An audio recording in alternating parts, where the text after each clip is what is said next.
Hello students, आज हम पढ़ेंगे print revolution and impact, class 10th और chapter print and culture the modern, the print revolution and its impact, lesson 7। What was the print revolution? Print revolution होता क्या है? तो revolution means जो एक साथ चेंजेस आ जाते हैं बहुत ज़्यादा। तो प्रिंट रेवोल्यूशन कैसे आया, चेंजेस कैसे आए प्रिंट में? It was not just a development, a new way of producing books. सिर्फ ये चेंज जो डेवलपमेंट था सिर्फ प्रोड्यूसिंग बुक ही नहीं था। जो रेवोल्यूशन था, जो चेंजेस आ रहे थे, जो क्रांति आ रही थी, ये सिर्फ बुक में ही नहीं था। It's transform the lifes of people. ये पीपल्स में भी, उनकी लाइफ में भी चेंज आ रहा था। उनके रिलेशनशिप्स, इंफॉर्मेशंस, नॉलेज, रिलेशनशिप से अब सीधे नॉलेज और इनकी इंफॉर्मेशन में चेंज आ रहा था। इंस्टीट्यूशंस थे, अथॉरिटीज थी, संस्था हो गए और अधिकारी हो गए, इन सब के अब कामों में, हर चीज में, रिलेशंस में चेंज आ रहा था। Influence popular precipitations and open up new way of looking at things. और इसको देखने के लिए क्या था, इन्फ्लुएंस बहुत ज़्यादा हो रहा था क्योंकि सबकी जो सोचने की थिंकिंग थी अब वो चेंज हो रही थी। तो प्रिंट रेवोल्यूशंस के अंदर मेन यही बोला है कि सबकी राय और सोचने का जो तरीका था बिल्कुल चेंज हो गया। प्रेसिपेशंस यानी राय। इस पैराग्राफ में हम चेंजेस पढ़ेंगे कि लोगों की लाइफ में क्या चेंज आया, किस तरीके से स्प्रेड हुआ, बुक रेवोल्यूशन कैसे आया, तो हम डिटेल में पढ़ेंगे, एक्सप्लोर करेंगे। अब इन चेंजेस को ढूंढेंगे। एक्सप्लोर यानी चेंज, जो खोज करेंगे अब इन चीज की, इस चीज की। आ न्यू रीडिंग पब्लिक। अब पब्लिक कैसे आई, नई पब्लिक कैसे इंक्रीज हुई रीडिंग करने के लिए? उनको कैसे लगा कि भाई हमें रीडिंग करना चाहिए? पहले क्या होता था और अब क्या होने लगा, प्रिंट से बिफोर और प्रिंट के आफ्टर। प्रिंटिंग प्रेस के साथ साथ अब न्यू रीडिंग पब्लिक भी इमर्ज होने लगी, यानी उभर के आने लगी। इमर्ज मीन्स होता है उभर के आना किसी चीज का। तो जब प्रिंटिंग प्रेस आने लगी, यानी प्रिंटिंग प्रेस की वजह से अब रीडिंग पब्लिक भी आने लगी। Printing reduce the cost of book. सबसे पहले प्रिंटिंग ने क्या करा, कॉस्ट ऑफ बुक की कीमत को कम करा।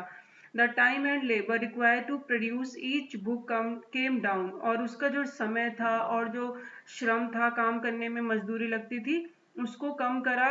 जितने भी बुक में पहले ज्यादा टाइम लगता था, मजदूरी लगती थी, प्रिंट की वजह से अब वो कम हो गया। मल्टीपल कॉपीज कर निकाल सकते थे और हम आसानी से निकाल सकते थे। बुक की मार्केट में बाढ़ सी आ गई, फ्लडेड हो गई, and reach out and ever growing readership. और जो भी अब रीडरशिप थी, यानी जो पढ़ना चाहते थे, पढ़ रहे थे मार्केट में, अब बुक लेके इजीली वो पढ़ सकते थे, इसीलिए रीडरशिप ग्रोइंग हो रही थी। इसीलिए हम कह सकते हैं कि न्यू रीडिंग पब्लिक क्यों इंक्रीज हो रही थी, क्योंकि कॉस्ट ऑफ बुक की बहुत कम थी। तो जब बुक की कॉस्ट कम होगी तो इजीली सब उसमें पढ़ने में इंटरेस्ट लेंगे। अब क्या था, access to book create a new culture of reading. अब जो बुक के पास पहुंच थी इजीली सबकी हो रही थी और एक नया कल्चर आ गया रीडिंग का। भाई रीडिंग करना आसान हो गया क्योंकि बुक के पास सबकी पहुंच थी। एसेस यानी पहुंच के बुक पे अब हम इजीली अपना ले सकते हैं। अगर आप बुक ले सकते हो तो इसका मतलब अब रीडिंग भी कर सकते हैं। तो एक कल्चर, एक नया कल्चर आया, रीडिंग का कल्चर आया। पहले क्या होता था, अर्लियर, हम पहले की बात करें तो रीडिंग जो थी रिस्ट्रिक्टेड टू द एलाइट्स, यानी धनी वर्ग के लोगों के पास तक ही थी। बस ऐसा नहीं था कि सब लोग, कॉमन पीपल भी रीड कर सकते थे, नहीं। एलाइट्स पीपल ही सिर्फ रीडिंग कर सकते थे, वहीं तक ही लिमिट थी। लेकिन अब क्या था, कॉमन पीपल पहले कैसे थे, वर्ल्ड में ओरल कल्चर चलता था, पहले रीडिंग कल्चर नहीं था। ध्यान देना, यहाँ पे ओरल कल्चर था। रीडिंग और ओरल में यहाँ पे डिफरेंस करने वाली बात है कि ओरल और इसमें क्या फर्क है। पहले ऐसा क्या होता था, क्योंकि पहले तो बुक नहीं होता था, तो वो किस तरीके से डिबेट होती थी या किस तरीके से रीडिंग करके वो नॉलेज को इंक्रीज करते थे।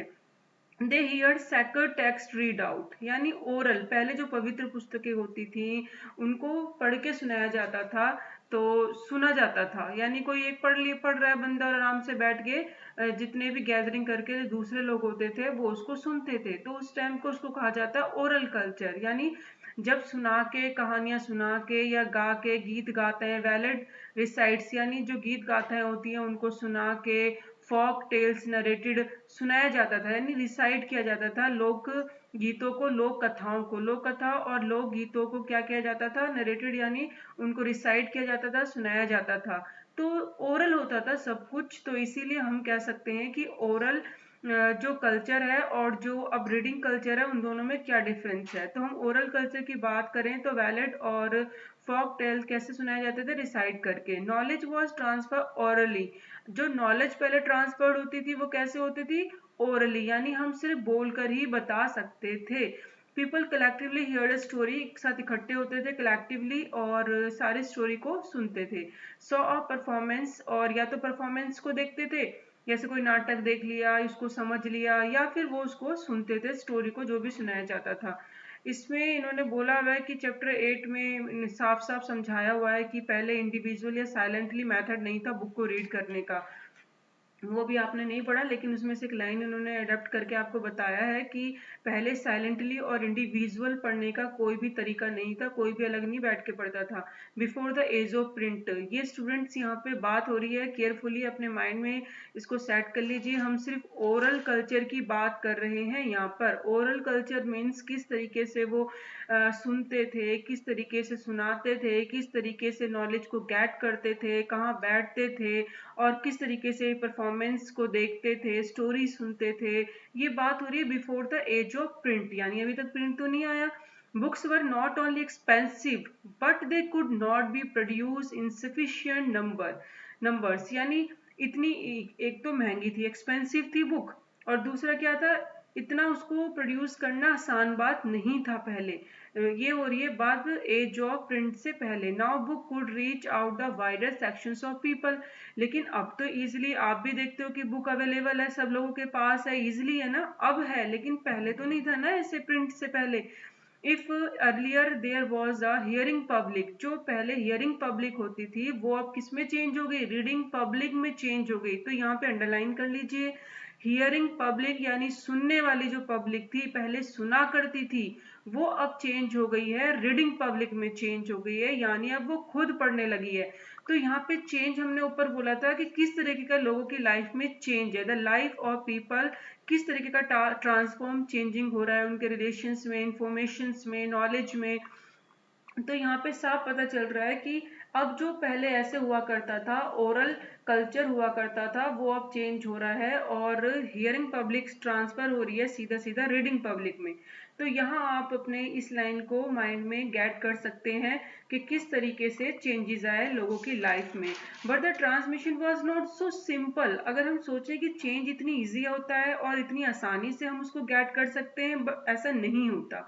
कोई भी चेंजिंग होने में प्रॉब्लम आती है, जैसे कि यहाँ बोला है books could be read only literate, जो पढ़ना लिखना एबल है, राइट में, रीड में, सिर्फ वही तो बुक पढ़ सकते थे। अब हर कोई तो बुक नहीं पढ़ सकता, जिसको पढ़ना नहीं आता वो कैसे बुक पढ़ेगा। द रेट ऑफ लिटरेसी, जो साक्षरता थी, यानी मोस्ट यूरोपियन कंट्रीज में बहुत लो थी टिल 20th सेंचुरी तक, यानी जो लिटरेसी है, साक्षरता है और लिटरेट है, जो पढ़े लिखे लोग हैं, यानी जो लिख सकते हैं या सुन सकते हैं, वो थे ही नहीं, इतना था ही नहीं यूरोप के अंदर कंट्रीज में, यानी ये सोचो 20th सेंचुरी तक भी नहीं थे। तो कितना क्या मुश्किल नहीं था कि भी लोगों तक बुक अगर हम पहुंचा भी पाएंगे तो वो क्या पढ़ पाएंगे, ये तो एक ना होने वाली चीज है, असंभव सी बात लगती है। तो कैसे पॉसिबल हो पाया, तो पब्लिशर्स ने क्या माइंड लगाया, जो प्रिंट को, पब्लिशर्स कौन होते हैं, जो बुकों को प्रिंट करते हैं, छापते हैं, पब्लिशिंग करते हैं, तो उन्होंने माइंड में एक थिंक बनाई कि प्रिंटिंग वर्क ऐसा करना चाहिए जो वाइडर पहुंचे, यानी सिर्फ लिमिटेड सोर्स तक ना पहुंचे, जो लोग नहीं भी पढ़ना चाहते हमें वहां तक भी पहुंचानी है बुक। कि कैसे पहुंचानी है, किसके थ्रू पहुंचानी है, जो रीड नहीं कर सकते वो सुन तो सकते हैं ना, इंजॉय लिसनिंग, अगर वो बुक को इंजॉय कर सकते हैं तो इसका मतलब बीइंग रीड आउट, यानी वो अगर उनको कोई रीड आउट करके सुनाएगा उनके रिलेटेड टू इंटरेस्ट स्टोरी, अगर उनकी इंटरेस्टेड स्टोरी उनको सुनाई जाए तो फिर तो सुनेंगे, फिर तो मैटर नहीं करता ना वो पढ़ना उनको आता है नहीं कर आता है। तो इसीलिए पब्लिशर्स ने क्या करा, पब्लिशिंग करी फोक टेल्स, बैलेट्स यानी लोक कथाएं, लोक गीतों को ही पब्लिश करना स्टार्ट करा। एंड सच बुक्स, ऐसी बुकें जो थी प्रोफ्यूजली इलस्ट्रेटेड विद पिक्चर, और बहुत अधिक मात्रा में इन्हें पिक्चर्स के साथ छापा गया, प्रिंट किया गया, और then sang and recited at gathering in village. फिर इनको गाकर इकट्ठा होते थे ना गांव में, जैसे भी इकट्ठा हो जाते हैं सब मीटिंग करने के लिए, या फिर शराब खाने होते हैं, टैवर्न्स यानी जहाँ पे शराब खाने होते हैं, ड्रिंक अल्कोहल सर्व किया जाता है, कुछ फूड और मीट फ्रेंड्स एक्सचेंज न्यूज़, जहाँ पे कुछ बैठ के गैदरिंग करके अपने कुछ न्यूज़ को एक्सचेंज किया जाता है। तो यहाँ पर बैठ के इनको गाया जाता था, सुनाया जाता था इन बुक्स को, यानी इसमें प्रोफेशनली इलस्ट्रेटेड विद पिक्चर, बहुत अधिक मात्रा में जो भी ये पिक्चर के साथ उदाहरण थे उनको इन्होंने एग्जाम्पल दिया। तो प्रिंटर्स थे जो पब्लिशिंग पॉपुलर हो गई उनकी, क्यों हो गई? क्योंकि अब जो लोक कथाएं थी, लोकगीत थी, वो तो सभी सुनना चाहते थे ना। पहले तो सिर्फ ओरल ही था, पहले भी तो ऐसे ही करते थे। तो इसी बेस पर अब पब्लिशिंग होने लगी कि उनके इंटरेस्ट की बुकें अगर हम प्रिंट करें तो उनके पास तब भी मैसेज जाएगा ही जाएगा। ओरल कल्चर दस एंटर्ड प्रिंट। अब वो प्रिंटर मटेरियल में एंटर करने लगा और ट्रांसमिटेड हो गया, यानी ओरल कल्चर प्रिंट में डाइवर्ट हो गया। और लाइन दैट सेपरेटेड ओरल, अब जो लाइन खिंची हुई थी ओरल के बीच में और प्रिंट के बीच में, रीडिंग जो होती थी, ओरल होती थी और रीडिंग कल्चर था, उनके बीच में जो लाइन खिंची हुई थी वो ब्लर्ड हो गई। ब्लड यानी अब धुंधली हो गई। अब कोई ऐसा नहीं लग रहा था कि भाई इनके बीच में कोई बॉर्डर है, ओरल और रीडिंग के बीच में कोई ऐसा लग रहा है कि भाई ये नहीं कर पाएंगे। अब इजीली वो ब्लड होने लगी लाइन, अब वो सेपरेट जो था वो फिनिश होने लगा। और hearing public reading public become a mingled, यानी अब वो मिक्स होने लगी। मिंगल्ड मीन्स मिक्स होना, यानी रीडिंग पब्लिक और हियरिंग पब्लिक अब मिक्स हो रही थी। अब उनके बीच में ऐसी कोई भी प्रॉब्लम नहीं थी। तो हम यहाँ पे कह सकते हैं स्टूडेंट्स कि किस तरीके से ओरल कल्चर प्रिंट कल्चर में चेंज हुआ। यानी सडनली तो चेंज नहीं हुआ ना। तो आपने यहाँ पे टॉपिक क्लियर करा कि कितना आसान नहीं था, इजी नहीं था चेंज होना, लेकिन फिर भी प्रिंट तक पहुंचे, कैसे पहुंचे? अब है religious debate and the fear of print. अब रिलीजियस डिबेट क्या होता है? धर्म से रिलेटेड वार्तालाप करना, बातचीत करना, लेकिन प्रिंट का उसको डर था, क्योंकि भाई अगर बुकें पढ़ेंगे, आप जनरल सी बात सोचो, जब हम कुछ चीज़ों को पढ़ते हैं तो आप चाहे बुक्स पढ़ो चाहे न्यूज़ पढ़ो, तो वो हमें, हमारे लिए तो वो ट्रुथ है ना, हमारे लिए तो वो सच है ना, हम तो उसके फैक्ट के पीछे जाने की कोशिश नहीं करेंगे कि क्या है क्या नहीं। तो जो भी बुक प्रिंट हो रही थी तो उसमें रिलीजियस से लेके जो डिबेट होती थी, बातें होती थी पढ़ने के बाद, तो उससे इस प्रिंट से अब डर भी पैदा होने लगा कि कहीं ऐसा ना हो कि हम क्या है किसी गलत राह पे तो ना चले जाएं। किसको खतरा हो गया? धर्म से रिलेटेड चीजों का, क्योंकि अब देखो किस तरीके से ये डेंजर बनने की सोच बनी, सिर्फ एक सोच बन यहाँ पर है कि प्रिंट ने क्रिएट द पॉसिबिलिटी, प्रिंट ने एक ऐसी पॉसिबिलिटी को क्रिएट करा of wide circulation of ideas. यानी क्योंकि अब ये सर्कुलेट हो रहे थे आइडिया, प्रिंट की वजह से अब पॉसिबल हो रहा था कि अगर किसी की सोच है और वो उसको प्रिंट करता है तो वो स्प्रेड हो रहा है, और यानी सबके पास पहुंच रहा है, और सबके पास पहुंचने के बाद यानी उसके माइंड पे कुछ तो इम्पैक्ट डालेगा, या तो नेगेटिव डालेगा या पॉजिटिव डालेगा। And introduced a new world of debate. तो अब एक नया वर्ल्ड सामने आ रहा था जो डिबेट का था, यानी अब आपस में बातचीत करके उस टॉपिक पर उसको डिस्कस किया जाता था, तो डिस्कशन बढ़ने लगा, डिबेट बढ़ने लगी। तो इसकी सर्कुलेशंस की वजह से ये चीजें होने लगी। लेकिन अब इसका क्या इम्पैक्ट पड़ा? Even those who disagree with established authorities could now print and circulate their ideas। यानी यहाँ पे जो disagree थे, authorities थी, और जो could now print, जो कि अब authority established थी, circulate कर रही थी idea को, यानी जो अथॉरिटी से डिसएग्री थी, जो वहाँ के जो अधिकारी थे, अगर उनसे वो एग्री नहीं है, अगर कुछ लोग एग्री नहीं है, तो अब उनके आइडिया, वो अपने आइडिया को प्रिंट कर सकते थे, उनके बारे में छाप सकते थे, प्रिंट कर सकते थे, और वो आइडिया सर्कुलेट हो रहे थे उनके आइडिया।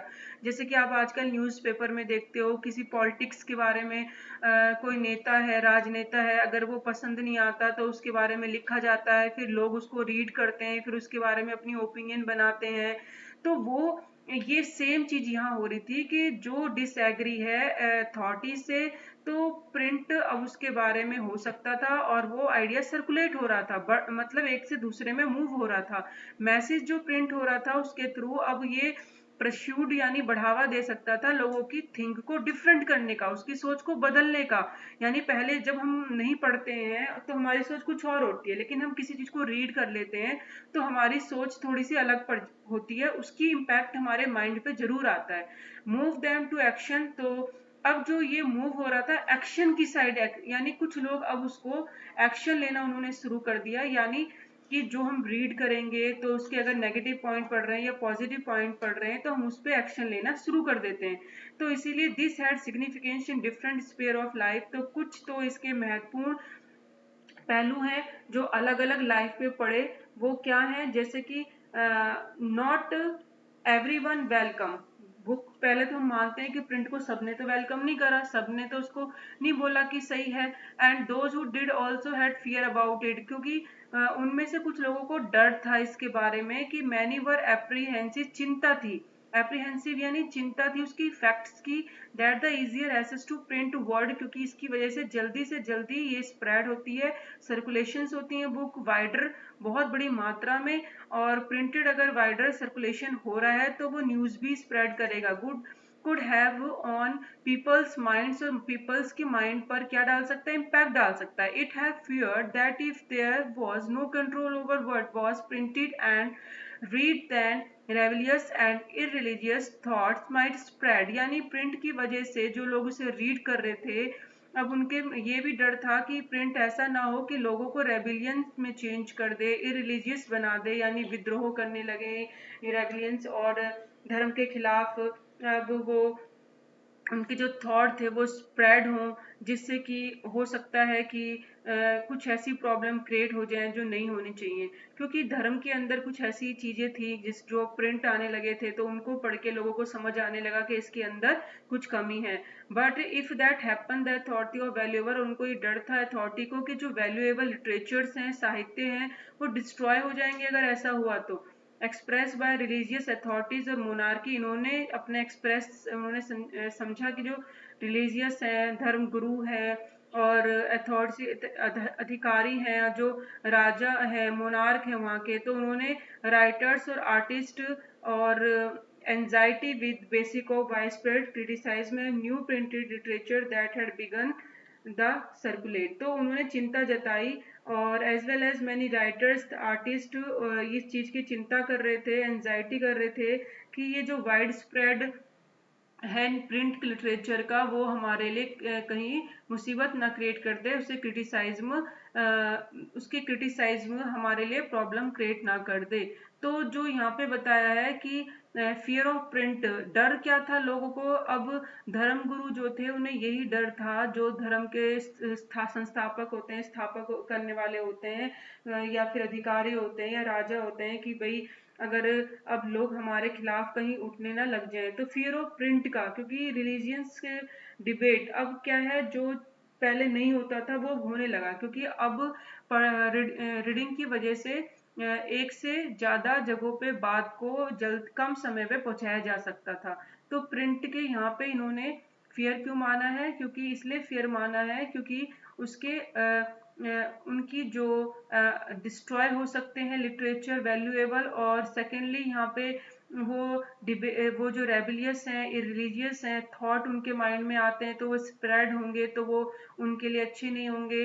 किन के लिए, अथॉरिटीज के लिए, मोनार्क के लिए, रिलीजियस के लिए। तो ये अगर उनके मन में रेबिलियस और इरिलीजियस पॉइंट प्रिंट करता है, उनको कंट्रोल कर लेता है, तो फियर आना जायज है कि भाई उनको डर होगा। उसके बाद consider implications of this is one sphere of life early modern. अब देखो यहाँ पे किस तरीके से अब यहाँ पे चेंजेस आए थे मॉडर्न यूरोप के अंदर लाइफ में, उसको हम कंसीडर करेंगे धर्म को लेकर। यानी 1570 में रिलीजियस रिफॉर्मर, रिफॉर्मर होता है सुधारक, यानी जो मार्टिन लूथर थे धर्म सुधारक थे, रिलीजियस रिफॉर्मर धर्म सुधारक थे। रॉट 1905 थीसिस उन्होंने लिखी थी, criticising many of these practices and rituals of the Roman Catholic church. और उन्होंने उसकी बुराइयां, धर्म में जो छुपी हुई बुराइयां थी उनको क्रिटिसाइजिंग करते हुए और रोमन कैथोलिक चर्च के अगेंस्ट अपनी उन्होंने 95 थीसिस लिखी और प्रिंट करी कॉपी, और एक तो उन्होंने विटनबर्ग के जो चर्च के डोर है उस पर लटका दी और उन्होंने चैलेंज दिया चर्च के डिबेट आइडियाज को, जो वो रॉन्ग आइडियाज थे। और जो लूथर्स थे, राइटिंग वर इमीडिएटली रिप्रोड्यूस, उन्होंने वास्ट नंबर्स में प्रिंट करना शुरू करा और रीड भी वाइडली, बहुत लोग उसको रीड कर रहे थे। This lead to division with in church had to be beginning of the, यहीं से स्टार्टिंग होती है प्रोटेस्टेंट रिफॉर्मेशन, यानी धर्म सुधारक आंदोलन शुरू हो जाता है। प्रोटेस्टेंट रिफॉर्मेशन यानी किस तरीके से धर्म में सुधार की चर्च को लेकर स्टार्टिंग हो गई। लूथर ने ट्रांसलेशंस करी, न्यू टेस्टमेंट सोल्ड करी, 5000 कॉपीज प्रिंट करी उन्होंने अपनी और कुछ ही हफ्तों में, और सेकेंड एडिशंस भी अपियर हुआ 3 महीने में ही। डीपली ग्रेटफुल, उन्होंने प्रिंट को बहुत ज़्यादा थैंक्स बोला। और लूथर ने कहा, ये लाइन अंडरलाइन कर लीजिए क्योंकि वन वर्ड में आ सकता है, print is the ultimate gift of God, भगवान का दिया हुआ ये वरदान है ग्रेटेस्ट। एंड सेवरल स्कॉलर्स, जो विद्वान है, इनफैक्ट थिंक प्रिंट, उन्होंने भी यही सोचा कि थिंक करके सोचा कि प्रिंट जो है वो एक न्यू इंटेलेक्चुअल बौद्धिक एटमॉस्फेयर को इंक्रीज करने वाला है, हेल्प करने वाला है, न्यू आइडिया को स्प्रेड कर सकते हैं और एक ये रिफॉर्मेशन को बढ़ावा देगा, यानी सुधार में बढ़ावा देगा। जो भी गलत चीजें हैं उसको हम चेंज कर सकते हैं, यानी इंटेलेक्चुअल एटमॉस्फेयर, एक ऐसा बौद्धिक यानी समझदारी वाला, कंसीडर करने वाला एटमॉस्फेयर बना सकते हैं हम प्रिंट के थ्रू। तो यहाँ पे प्रोटेस्टेंट रिफॉर्मेंस का मतलब बोला है कि चर्च के अंदर जो डोमेन होता है, रोम का कैथोलिक चर्च का डोमेन है, तो वो मार्टिन लूथर ने उसके अगेंस्ट लिखकर उनको बोला है कि जो anti Catholic Christianity develop out of movement, यानी किस तरीके से उनका सुधार किया जाए, तो उन्होंने इसको स्टार्ट करा। तो यहाँ पे आपको मार्टिन लूथर का याद करना है। उसके बाद फिर है डिसेंट, ये प्रिंट डिसेंट कैसे हुआ, इसका प्रसार कैसे हुआ, इतना प्रसार कैसे होने लगा, फैलना कैसे स्टार्ट हुआ। Print and popular religions literature, अब जो प्रिंट था बहुत पॉपुलर जो रिलीजियस लिटरेचर्स थे, यानी जो धर्म से रिलेटेड साहित्य थे, स्टिमुलेटेड यानी प्रोत्साहन देना, मैनी डिस्टिंक्टिव अलग अलग इंडिविजुअल इंटरप्रिटेशंस, यानी जो सबकी अलग अलग सोच थी उसको कंसीडर करने का, फेथ इवन अमंग लिटिल, यानी जो कम एजुकेटेड वर्किंग पीपल थे उन लोगों को भी इसने रिलीजियस लिटरेचर्स ने प्रोत्साहन दिया सोच में, कि भाई हम अपनी सोच बदल सकते हैं, कि जरूरी नहीं है कि जो उसमें अभी तक चला आ रहा है रिलीजियंस में वो ठीक होगा। तो कम पढ़े लिखे लोग भी सोचने के लिए क्या हो गए, मजबूर हो गए। इन द 16th सेंचुरी मैनोक्यो एक नाम का एक किसान फार्मर था, मतलब ये मिले, इसमें तो लिखा है मिलर इन इटली, यानी वो मिल में काम करने वाला था, इटली का रहने वाला था। उसने बुक रीड करी, पढ़ना शुरू कर दिया और री इंटरप्रेटेड, उसने इसकी बाइबल की अलग ही री इंटरप्रेटेड करा, यानी उसको अलग ही व्याख्या दी, उसको मैसेज को अलग ही समझा, और view of God and creation to enrage the Roman Catholic church. और जो उसके विचार थे जो उसने देने शुरू करे बाइबल को लेके, तो अब रोमन कैथोलिक चर्च इससे बहुत ज़्यादा एनरेज हुए, उन्हें गुस्सा आया, तो रोमन चर्च ने इंक्विजिशन बैठाई। इंक्विजिशंस का मतलब होता है एक न्यायिक अदालत होती है, जो एक ऐसी कोर्ट होती है, कैथोलिक कोर्ट होती है, जो कि पनिश करती है हेरेटिक्स को। हेरेटिक्स यानी जो धर्म विरोधी होते हैं, उनको, जो धर्म के खिलाफ बोलते हैं, उनको पनिश करने के लिए ये कैथोलिक कोर्ट बनाई थी, उसे कहते हैं इंक्विजिशन। तो अब रोमन चर्च ने इंक्विजिशन स्टार्ट कर दी और रिप्रेस, हेरेटिकल को रिप्रेस करने के लिए, उनके आइडिया को रिप्रेस करने के लिए, रिप्रेस यानी दबाने के लिए, हेरेटिकल यानी धर्म विरोधी, अगर अधर्म से विरोधी आइडिया अगर उठते हैं तो उसको खत्म करना। तो मैनोक्यो वॉज होल्ड यानी जब उसमें वो पुल किया जाता है उसे किसी चीज को, तो इसको इसमें 2 बार पुल किया गया, खींचा गया और अल्टीमेटली एग्जीक्यूटेड, उसको फांसी चढ़ा दी गई, दे दी गई। Roman church trouble bye such effects of popular reading and questioning of faith. अब रोमन चर्च को एक के लिए एक मुसीबत हो गई थी कि ऐसे और भी इफेक्ट्स थे जो रीडिंग के आ रहे थे, क्वेश्चंस आ रहे थे, उनके विश्वास पर उंगली उठने लग गई थी। तो impose several control over publishers. तो उन्होंने ये सब कंट्रोल करने के लिए कैथोलिक चर्च ने क्या करा, पब्लिशर्स को और बुक सेलर्स को कंट्रोल कर लिया। यानी उन्होंने एक ऐसी इंडेक्स बनाना शुरू करा कि जो ऐसी बुकें होंगी उनका इंडेक्स बनाना शुरू कर दिया। उनको सेल करेंगे ही नहीं, मार्केट में भेजेंगे ही नहीं। उसे कहते हैं ये अंडरलाइन कर लीजिए, प्रोहिबिटेड बुक फ्रॉम 1515 एक्ट का एक इंडेक्स है। यानी क्वेश्चन बन सकता है कि ये क्या है, index of prohibited books from 1558। तो आप आंसर यहाँ से लिख सकते हैं कि Roman church trouble bye such effects of popular reading and questioning of faith. जब उनके जो रीडिंग पॉपुलर हो रही थी और क्वेश्चन उनके ऊपर उठ रहे थे, तो उन्होंने इम्पोज कर दिया पब्लिशर्स को और बुक सेलर्स को कंट्रोल करने के लिए कि अब ऐसी बुकें मार्केट में आएंगी ही नहीं जो धर्म के खिलाफ लिखी हो, जो चर्च पे क्वेश्चन उठाए। तो इसीलिए ऐसे इंडेक्स बनाना शुरू कर दिया और उनको मार्केट में पब्लिश ही नहीं होने दिया। तो ये प्रिंट था और किस तरीके से डिसेंट हुआ और किस तरीके से फिर यहाँ पे आपने देखा ये एक्विजिशन यानी कोर्ट है, ये हेरिट और ये हेरेटिकल यानी किस तरीके से जो फॉलो नहीं करते हैं टीचिंग ऑफ चर्च की, तो उन लोगों को फिर डिसाइड किया जाता है कि किस तरीके से उनको जो विश्वास नहीं करते उन्हें पनिश दिया जाएगा। तो हेरेटिकल जो धर्म विरोधी होते हैं, इंक्विजिशन से कोर्ट है। और ये है सेटाइटी यानी जो एक ऐसी स्टेट जिसपे फीलिंग होती है, जिसपे हम सेटिस्फेक्शन नहीं होते हैं, जिसको हम विश्वास नहीं करते। सेटाइटी में जब हम कोई फुलफिल जो है हमारी, वो हमारी सोच से अलग है, हम उस पर सेटिस्फाइड नहीं है, सेटाइटी। और सेडिशियस मीन्स एक गवर्नमेंट जब एक्शन स्पीच राइटिंग जब गवर्नमेंट के अगेंस्ट अगर हो तो वो सेडिटियस है। यानी हम षड्यंत्र भी बोल सकते हैं उसके अगेन, जब हम उसको नहीं मानते हैं, एक्शन स्पीच या राइटिंग जब हम अपोज कर रहे हैं गवर्नमेंट के अगेंस्ट, सेडिशियस हो गया।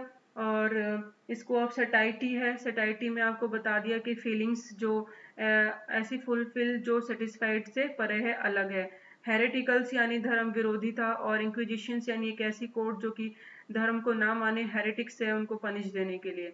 तो आपने फिर यहाँ पे इन्होंने बोला है कि एक फिगर के थ्रू बताने की कोशिश करी है कि जो यहाँ पर थे मैकबर डांस यानी के नाम की पिक्चर है यहाँ पे 16 सेंचुरी में, जो शो करती है कि किस तरीके से प्रिंटिंग आने वाला डेंजर जोन दिखा रहा है, कि विजुअल कर रहा है, कि उस टाइम को बता रहा है कि कैसे वुडकट जो ये प्रिंट कर रहे हैं और किस तरीके से ये वर्ल्ड को एंड की तरफ लेके जा रहे हैं, संसार को।